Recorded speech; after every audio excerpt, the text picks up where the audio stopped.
I'm just going to run this quick short for you a moment. It was a question that was raised by something, and actually, it wasn't something I actually thought about.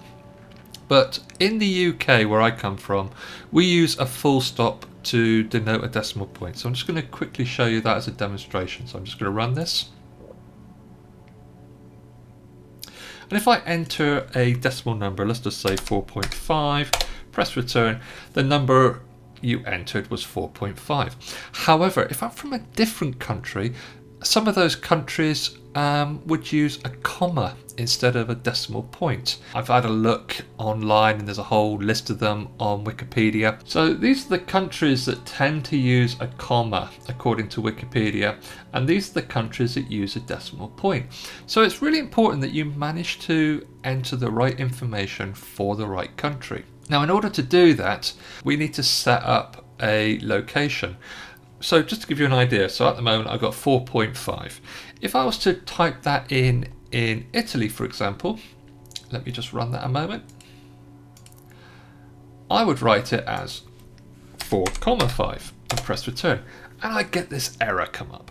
I don't want that. I don't want that happening in different countries.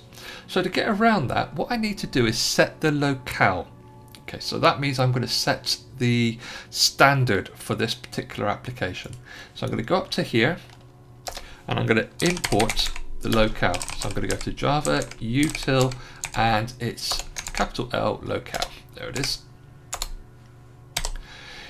Now I apply that locale to my scanner. So the bit that I'm actually typing in. And that's what I need to type in. So I'm going to use the locale, and the locale is going to be Italy. Okay, so let me just run that again. Should run fine.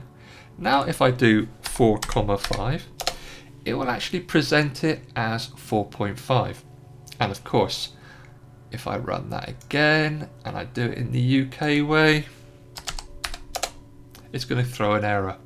So it's really important that when you are using the double, especially with the decimal point, you match the locale to the country that you are intending to use a decimal point with. Now later on when we do if statements, you can determine that, but for now make sure that you've got that locale set up.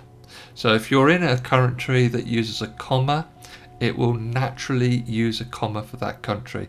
If you're in a country that uses a full stop, it will naturally use a full stop. So you need to make sure that you switch it accordingly. I will show you how to switch automatically from one country to another when we get to that step. Okay, I hope you enjoyed this. If you want to see more of these videos, subscribe. And if you like what you've seen in this video, give me a thumbs up. Okay, thank you very much.